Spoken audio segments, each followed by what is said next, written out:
Hi friends, ఈ జనాభా ఏంటని చూస్తున్నారా? వెస్ట్ గోదావరి సిద్ధాంతంలో గోదావరి ఉధృతి పెరగడంతో జనాభా చూడడానికి వెళ్తున్నారు. గోదావరిని 1986లో వచ్చిందంట దారుణంగా.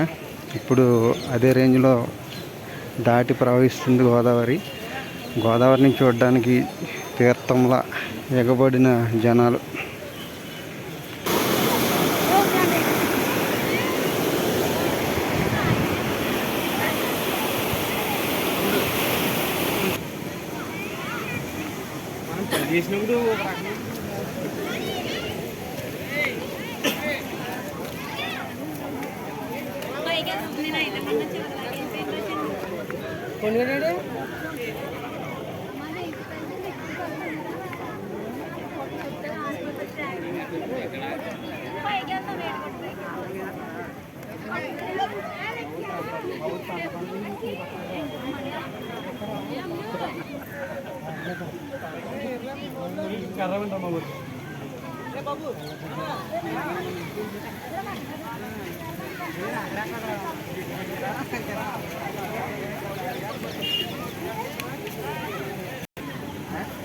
ఇది ఇప్పుడు అక్కడ మూటలు వేశారు కదా ఫ్రెండ్స్.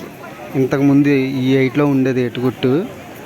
కాకపోతే ఇంతకుముందు ఒక 15 సంవత్సరాల క్రితం గోదావరి ఎక్కువ రావడంతో ఏటుగొట్టు బలం సరిపోక ఇదిగోండి ఈ పక్కన ఇలా ఎత్తుగా వేసుకుంటూ వెళ్ళారు. ఆ పక్కన అయితే హైట్గా ఉంటుంది, మళ్ళీ ఈ పక్కన కూడా హైట్గా ఉంటుంది అన్నమాట గొట్టు. ఎక్కడ గోదావరి ఇంకా వచ్చేస్తుందేమని చెప్పి ఇసుక మూటలు వేయడం జరిగింది అక్కడ. కానీ జనాభా చూడండి ఫ్రెండ్స్, ఎలా వస్తున్నారో. సిద్ధాంతం గోదావరిది చాలా దారుణంగా ఉండడంతో ఏమైందని చెప్పి జనాలు కూడా గట్టిగా రావడం జరుగుతుంది. మీకు ఇంకా దగ్గరగా చూపిస్తాను. గుళ్ళు కూడా మునిగిపోవడం జరిగింది ఫ్రెండ్స్.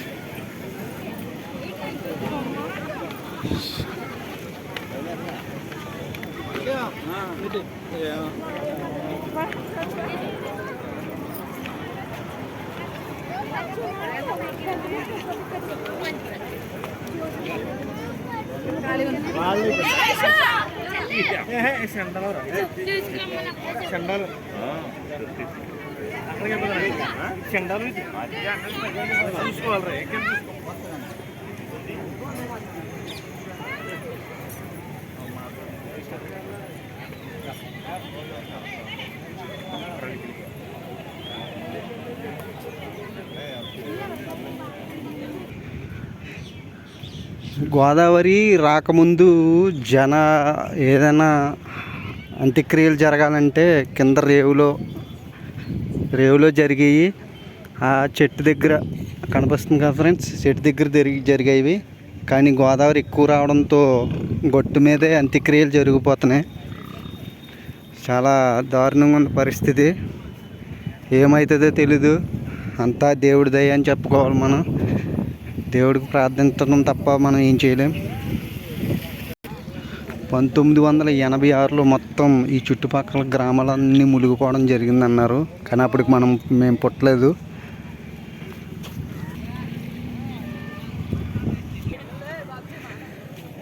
(1986) తర్వాత అంతకు మించిన వరద రావడం జరిగింది. ఇప్పుడు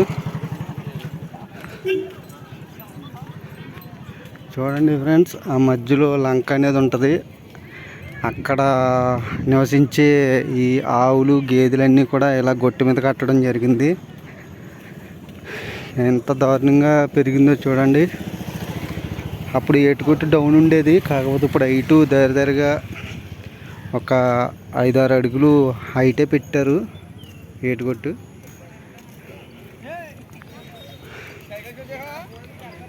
కానీ చూడండి, ఇందాక మీకు చూపించింది ఆ డౌన్ అది, కాకపోతే ఈ హైటు పెంచడం జరిగింది గొట్టు. కానీ జనాభా మాత్రం కంటిన్యూగా చూడడానికి వస్తున్నారు. ఇలా చూడడానికి చూసుకోవడానికి బాగుంటుంది, కానీ ఏమాత్రం పరిస్థితులు తేడా వచ్చినా చాలా ఇబ్బంది పడవలసి ఉంటుంది. ఎందుకంటే ఆ రేంజ్లో వరద అనేది పరిగెడుతుంది. చాలా ఎక్కువ పెరిగిపోతుంది, రోజు రోజుకి నీటి మట్టం పెరుగుతూనే ఉంటుంది. కానీ గోదావరి పెరిగినప్పుడు ఎప్పుడు కూడా ఇంత జనం అనేది వచ్చేవారు కాదు. కానీ మొత్తం గుళ్ళన్నీ మునిగిపోవడంతో ప్రతి ఒక్కరు కూడా చూడడానికి వస్తున్నారు. ఇంకా నేనైతే మొత్తం మీకు పూర్తిగా చూపించలేదు జనాల్ని. అవతల గట్టు మీద, ఈ గట్టు మీద, అటు వెనకాల ఇంకా చాలామంది క్రౌడ్ నడుస్తూ వస్తున్నారు. కానీ ఏమవుతుందో ఏంటో తెలీదు. అంతా దేవుడి దయ అని చెప్పాలి. దేవుడికి ప్రార్థించడం తప్ప ఏం తెలీదు. కొన్ని ఏరియాల్లో అయితే, డౌన్ ఏరియాల్లో అయితే లంకలు మునిగిపోవడం, ఆ మధ్యలో ఉన్న కొన్ని కుటుంబాలు ఉంటాయి గోదావరి మధ్యలో, కొన్ని నివసిస్తూ ఉంటారు, అవన్నీ మునిగిపోవడం జరిగింది. వాళ్ళందరినీ సురక్షితంగా తీసుకొచ్చి బయటికి వాళ్ళకి కావాల్సిన సదుపాయాలన్నీ చూసుకుంటున్నారు ప్రభుత్వం. చూడండి ఫ్రెండ్స్, చాలా దారుణంగా ఉంది కదా.